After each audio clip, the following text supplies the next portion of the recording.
Hi everybody, here's Krystian from TeamworkCast. And hi everybody, this is Elwin, aka Jakuza from the Netherlands. And this is Netrunner TeamworkCast. This is the start of a new series. Well, we already watched some of those videos already. So this is the Euros. These are the Euros indeed, and this is the Cash Refresh side event at Euros on the Sunday. So Erwin, what exactly is the Cash Refresh? Cash Refresh is an officially sanctioned alternative format, officially sanctioned by our great friends at Fantasy Flight Games.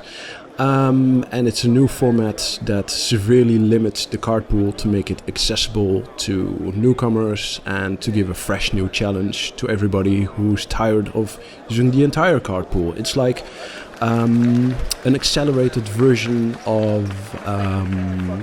what's the word that I'm looking for? Of cycling, you mean? Yeah, rotation. That's the word. It's hyper-rotation. Yes, hyper-rotation. So what are the card restrictions for this tournament? So the card restrictions are very interesting. The basis is a single core set. In that regard, it's quite similar to onesies. But after that, differences start popping up. You get to select a single deluxe box, one per side, so Creation Control or Honor and Profit, any single one you want. And you get to use cards from the latest two cycles, so every single data pack currently from the Flashpoint cycle and Red Sands, but obviously that will change. Yeah, so as soon as things cycle out, as there's a new current out, things will change. And the game already begins here. So this is the first round and second game already. And on the left side we have Josephine Sjoberg from Sweden. And on the right side we have Longi from Czech Republic.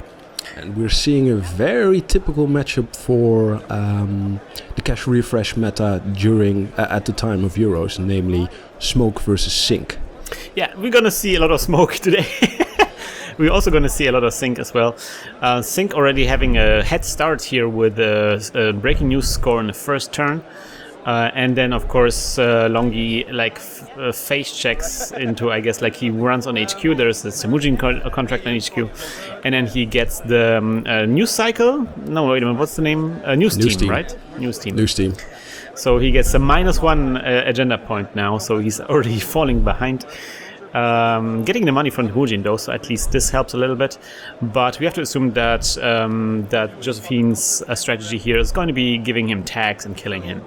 So some info might be handy here. The current meta is up to Station 1. So that might be handy to know. It's Flashpoint cycle and the first two packs of the Red Sand cycle. And we just see Josephine score her second breaking news. Yeah, second breaking news on a second turn. So that's kind of like she's really rushing for those two breaking news. Of course, you kind of want to have two agenda points with this kind of deck because you want to, of course, play the 24 news cycle, 24 hours news cycle, 24/7 news cycle. Yeah, Josephine is putting the pedal to the metal and preparing everything for her plan here. Yeah, not exactly sure what the name of the card is, but the idea is that she will sacrifice one of the agendas to score the other agenda one more time, giving Longi the two tags and then scorching or booming him in this case. But Longi continues running on the open servers. There's no protection whatsoever, and he finds the priority position on R&D. And he steals a free pointer. Here we go. Yeah, pretty good. So they're actually both at 2 points at this moment. Yeah, Josephine still has all her centrals wide open, so this is making things difficult. Yeah, she's now fighting a bit of an uphill battle here because she has to get up into the monies to start protecting her servers, unless, of course, she already has a boom on hand, and in which case this game will be over very quickly. I didn't during when I was explaining what Cash Refresh is. I didn't catch what the Temujin was pointed on. Was it pointed at on HQ? In HQ, yes. But now the Temujin is already over. He got all the monies from Temujin, so he's at 21 credits at this point. Yeah, so Longi has no problem whatsoever now. Yeah, but of course the money. With a 24/7 boom kill, credit differential doesn't matter. Yeah, that's true. And there is like no plascrete in Cash Refresh, right? No, there is no plascrete at all. Meat damage protection is actually quite scarce, and that's exactly the point, or one of the examples, why Cash Refresh is so interesting. It limits the card pool so severely that many of the options that we take for granted aren't available anymore. For example, plascrete. We have Citadel Sanctuary, for instance, but no Sports Hopper, no plascrete. So you have to be really inventive, and that makes it fun. Yeah, I really like it because you're kind of forced to use kind of like the alternatives that you usually wouldn't consider because there are better cards already in the previous cycles. But now those alternatives become like the only option, and you're kind of forced to explore them. And we're going to see throughout this tournament that sometimes you actually find some really interesting cards. Yeah, you have to reconsider all your options, and that actually has severe consequences, for example, on your ice composition, or your agenda composition, and on breakers of choice. So we see Josephine installing an ice in front of R&D, and Longi runs in there. That's going to be Data Raven. He actually uses the SMC that he installed previously to install something. It's probably going to be the cloak, right? Probably. No, dagger. Oh, it's a dagger, yeah. Cloak, Good yeah. points. No. Cloak is the other one. Silly me. Yeah, so there's it. So he has a recurring credit on the on his ID, because that's the ability of smoke. So he can pump the strength, and then he can break the Data Raven here. Yeah, and then the Netmerker fires. Yeah, that's true. But of course, he has to keep a tag around, so that means he will have to remove it for 3 credits instead of 2, because that's the ability of the SYNC. Our dear lords at SYNC. Yep, and he finds something, but it's nothing that he can steal or deal with, so he removes the tag as expected. So let me ask you a question whilst things are heating up. You played in the Cash Refresh event as well. Yes. What were your thoughts on it? I think we're going to talk about this later on, because we recorded things out of order here. But okay. I really enjoyed it. I was having a lot of fun in this tournament. It's just so unexpected. Especially building a deck. It's like you realize how many cards you rely on that are in the first cycles, which are no longer available to you. It's really fun, and every deck I encountered was interesting and new and exciting. It's great. It's something I would definitely recommend other tournaments starting to embrace as well. Yeah, I really hope things are going to develop further in that direction, and things are going to continue are going to stay that interesting as they are currently. Yeah, definitely. I really like the early cycle and the fact that you have to use the new cards, because sometimes, every time now and then you see those new cards where it's like, oh, this card's going to be interesting when the cycle the rotation appears, and then Cash Refresh kind of gives you like already preview of which cards are important once the rotation appears. Yeah, we see something very important happening on the runner side just now. He found his barrier breaker, the paperclip. Josephine doesn't have too much money, but she managed to install a lot of ice in front of all her centrals. She basically turtles up, and I guess she's looking for her boom. Searching for the boom. Or for the 24/7. How do you say it in English? Wait. Wait. That's something else. No, this is something that we'll cover later on. Okay. Clone chip lands. So there's a clone chip here. Longi is kind of setting up his board state. He's kind of like not really respecting the fact that Josephine has like those 2 agendas already scored, and that the boom can come at any given point. He's also not being very aggressive against R&D. I guess he's maybe looking for his multi-axis. Yeah, he's playing very calmly at the moment. I'm not sure I'd play this calmly when I'd play SYNC with 2 breaking news scored. Well, I don't know about you, but once I see like SYNC scoring 2 agendas, for me it's like the game is over. Basically, I'm like, okay, whatever, do your worst. Yeah, just bring it. Shark rocks at the bottom, bring it on. On the other hand, he scored. He stole a priority requisition. So there's a potential. 3.2 with the news team. We see something amazing, which is kind of like Josephine's incredible tattoos. we haven't mentioned this, but she's an incredible personality. She kind of looks like Max, except it's not cosplay. She actually looks like it. Yeah, I met her during Euros as well. We spoke during the cash refresh event during in between the rounds, and she was fun to hang around with.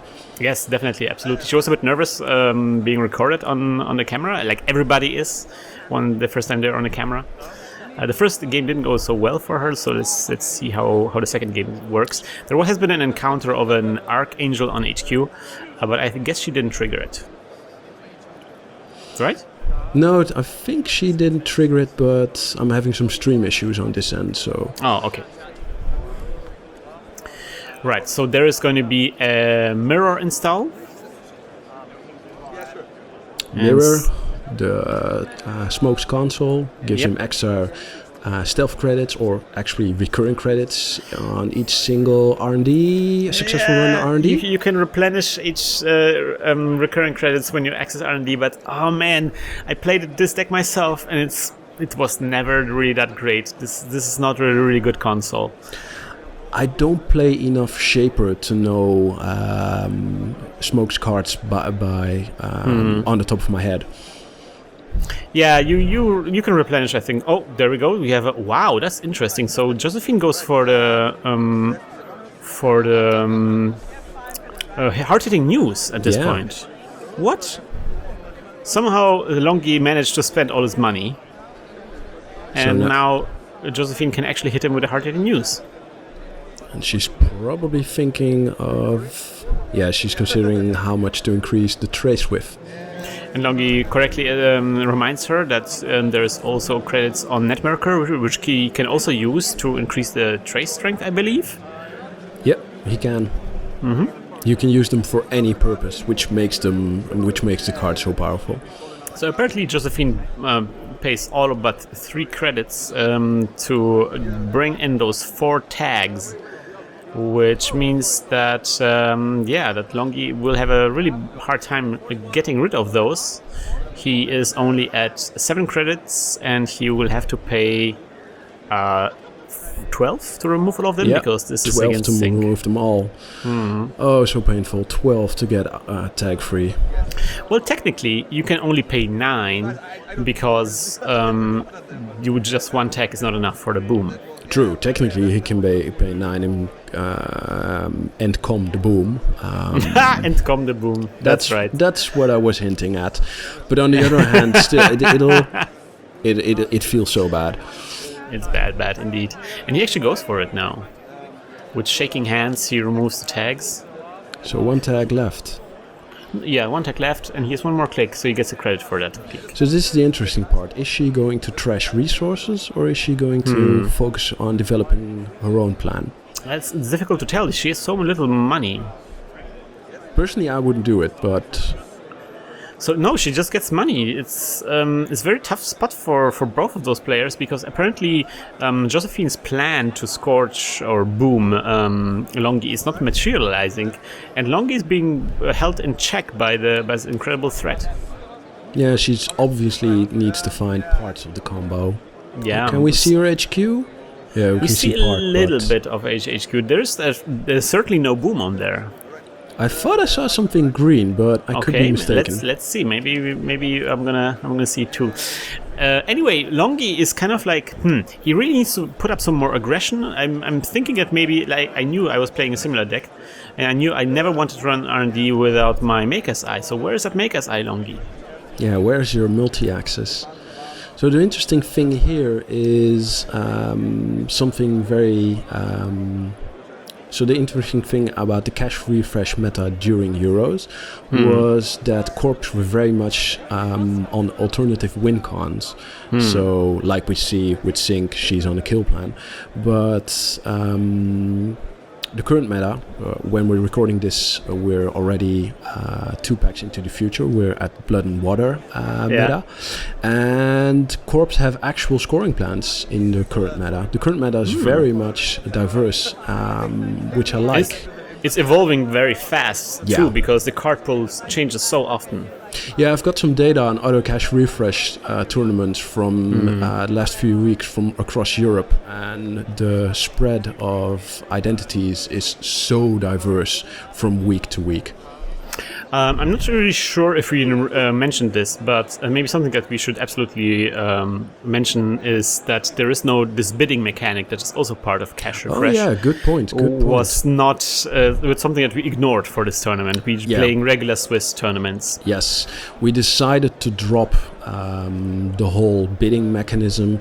And just play more games of Netrunner, just play double-sided Swiss, because there was actually not a single reason to employ the bidding mechanism. The bidding mechanism makes sense if you have to run the tournament next to a top cut, but in this case that wasn't necessary. Yeah, we had the top cut running at the same time, but people wouldn't flood in from the top cut into our tournament. It was a separate tournament. So yeah, fair enough. I wouldn't expect top 16 Euros players to head into a cash refresh event.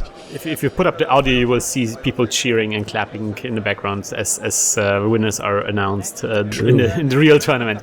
So there's a Dirty Laundry on HQ through the IP block, which is quite expensive with a payback clip.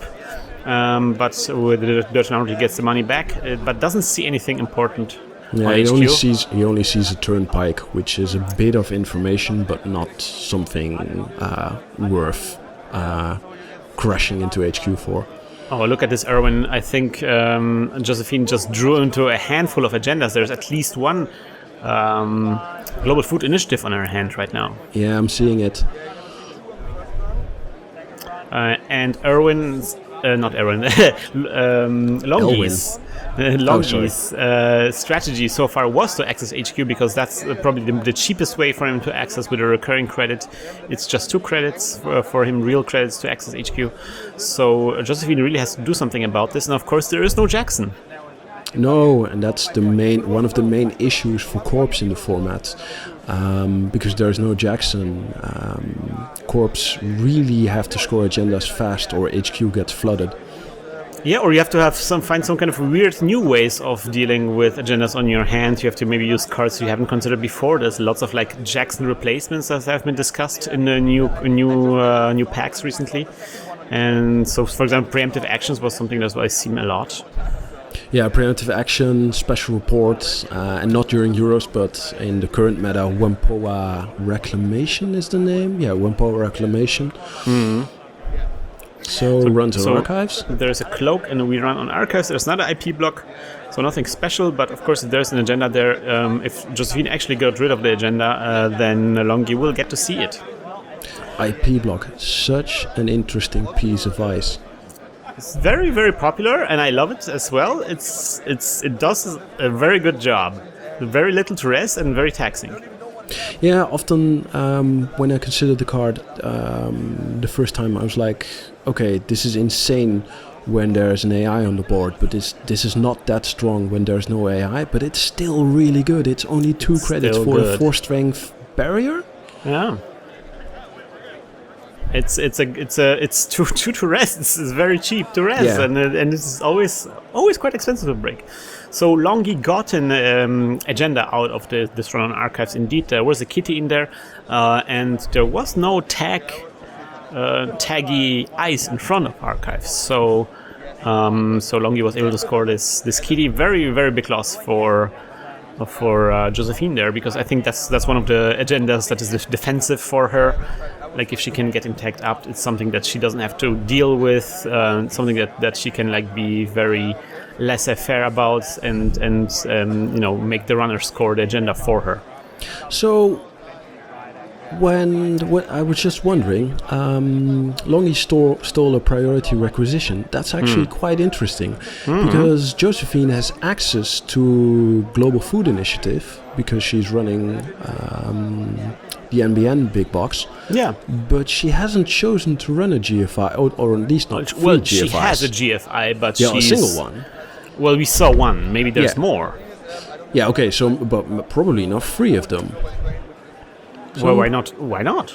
Okay, so what would her agenda composition be in that case? So I have no idea myself.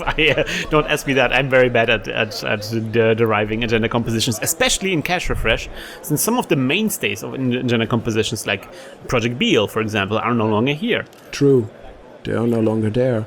I'm trying to figure out what her composition would be like. So maybe 3 GFI, 1 Prirec, which is 12, 3 Kitties, which is 15, 2 breaking news, which is 17, and then I'm wondering? Maybe 3 breaking news?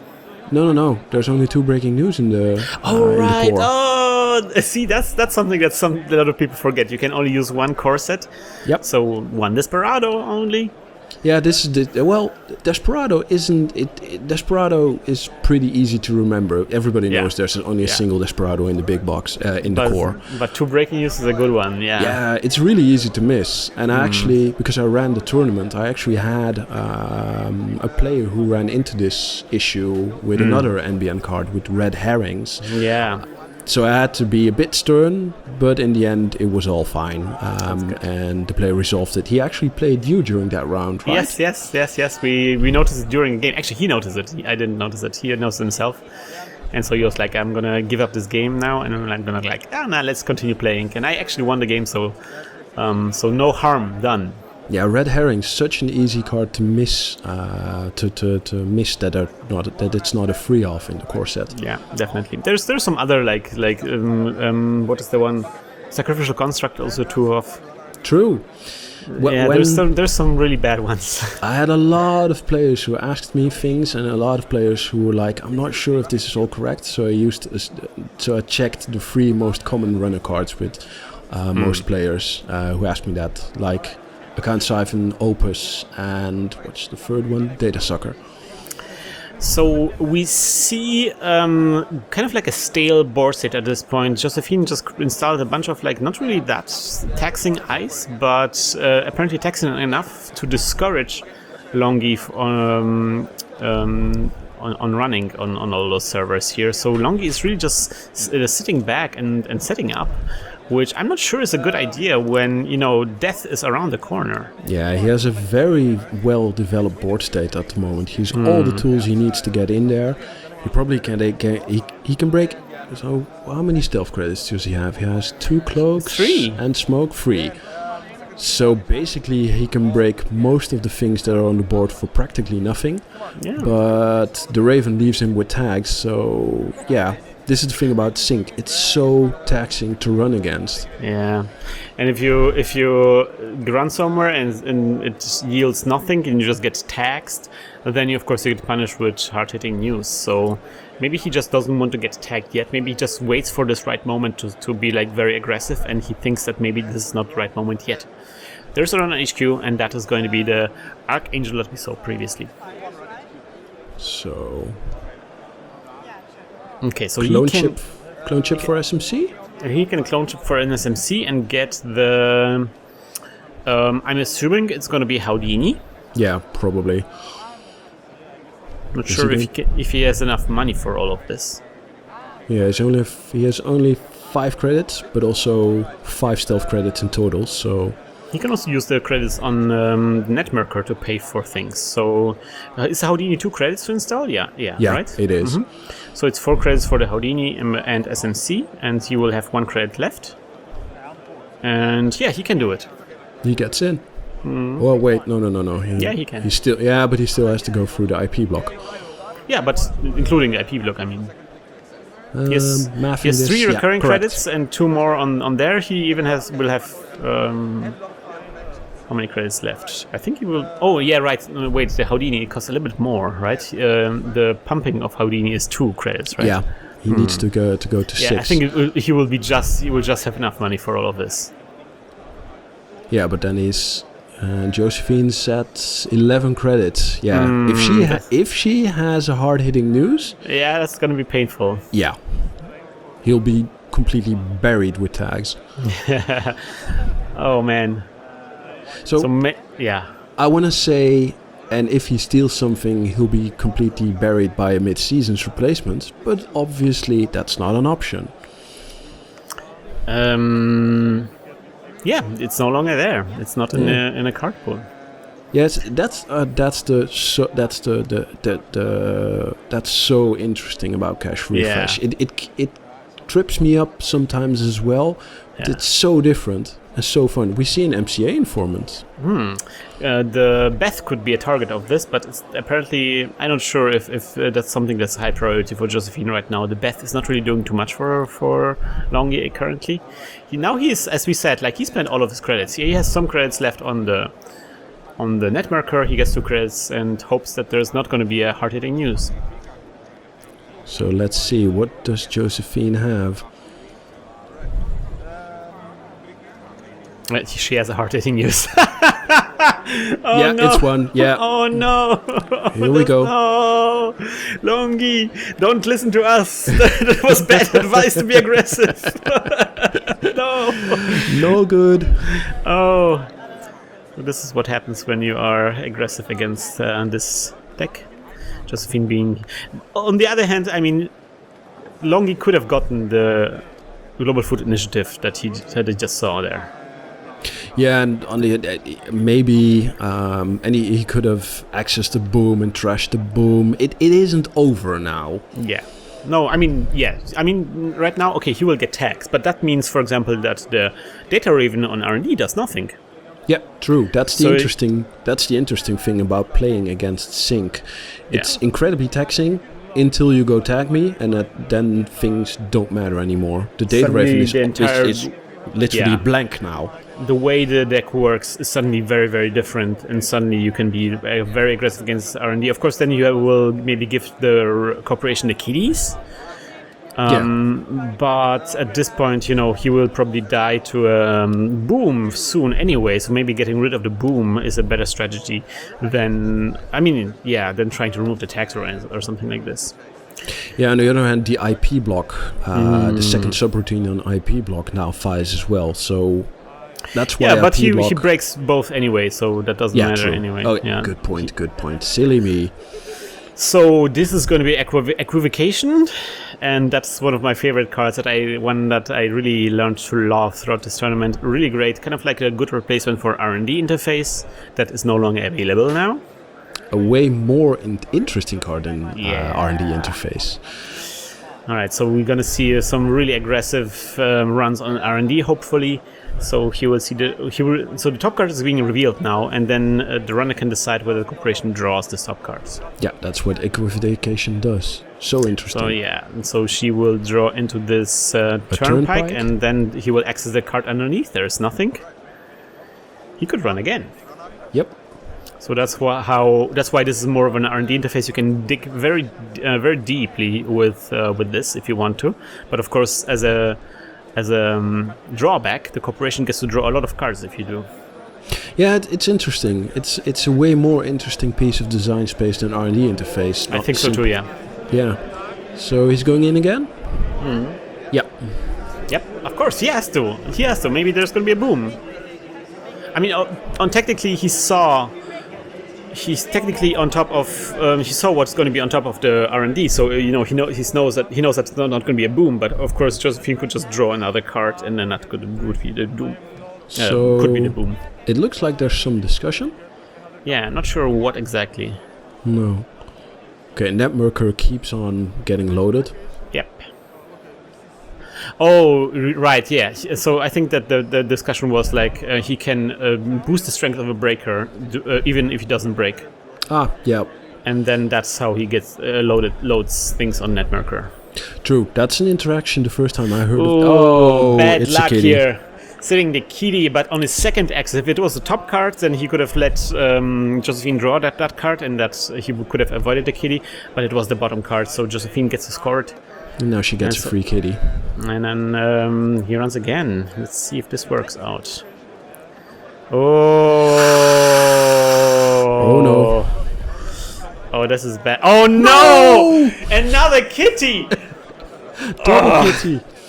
All the kitties are accounted for, and Josephine would just draw into the psychographic. So we see she has Global Food Initiative on hand. And the psychographics. But she decides to draw with her first click. Does she see it? Maybe she doesn't realize. Too many cards on hand. Josephine. See it. You have the winning combo on hand. You just need to play your cards. Believe in the heart of your cards, Josephine. This is the thing. Is she blinded by the boom plan or does she see it? Blinded by the boom. She looks at the psychographics. She. I think she's got it. She's got it. She's thinking things through. Maybe she can't believe it yet. Yeah, it's happening. There's a confident install and psychographics. Yes. Well done. And paying 5 for this one and fast advancing the Global Food Initiative and winning the game. Well done. Beautifully played, Josephine. I'd shake her hand through the screen if I could. We discussed this afterwards a little bit because she also realized that she goofed up here by drawing this card. But in my mind, this is the cool way of winning. It's like using all of the clicks in your last turn. Yeah, agreed. Not immediately just boom, but draw a card and then boom. Well, no. Draw a card and then I can psychographics. Yeah, which is fine as well. Oh. No, you're just enjoying yourself. Every click counts, Yeah, well played. Well played indeed. You paid for all your clicks, so you're going to take all of those clicks. Yes. Also, man, what a bad luck for Longi here. Yeah. He got really no love, except from maybe that prior to acquisition. Was it prior? Yeah, prior acquisition early on. Otherwise, the first access was the news team. Man, rough time for Smoke. Yeah, and giving 2 kitties away is just painful. Yeah, those 2 kitties, and both of the kitties were the second card with equivocation. That's just painful. Just painful. Okay, cool game. Very cool game indeed, and this is what you will see in the next games of this tournament. There's going to be some more coming out. Of course, we're going to, as always, pick and choose and only show you the games that we thought were more interesting to watch. That's why we skipped the first one. And so there's more games coming up. But first, before we move on, Erwin has a very important tournament that he wants to talk about. Yeah, I'd like to invite everybody watching, every single Netrunner in Europe to Dutch Nationals on Saturday the 12th of August, Swiss rounds and top cut on the 12th, and side events on the Friday and Sunday, so afterwards and before. Everybody is warmly invited for Dutch Nationals. Come over to Enschede. We have beer and cookies. Yeah, definitely. We have beer and cookies. Grolsch is actually our home brewery, so we definitely have beer. Nice. I'm looking forward to this. I will try to join this tournament as well. The Dutch tournaments are a real treat, and you should check them out. They're very, very fun. Yeah, we are very gezellig, as we used to say. Gezellig. Gezellig. That's nice. Cool. We're going to move on now to the next tournament, next round from this tournament, and I hope you will join us then. Until then, hack the planet! Hack the planet! Hack the planet! Shut up and get in the car! Shit on me. I am really excited to bring you guys games from the Cash Refresh tournament, our first Cash Refresh tournament, and hopefully the first of many to come. And now it's time for our Patreon shoutouts, and today's Patreon shoutout is going to be to another member of the Swedish Netrunner community. It's going to be to Harald Nauch, who is also apparently from Sweden, and he joined us in September 2015. I really want to get in touch with the Swedish community, so Harald, if you have any suggestions, let us know, and thank you for your support. And if you other guys who also want to join us on our Patreon, you are free to do so, and you can visit us on patreon.com/hacktheplanet.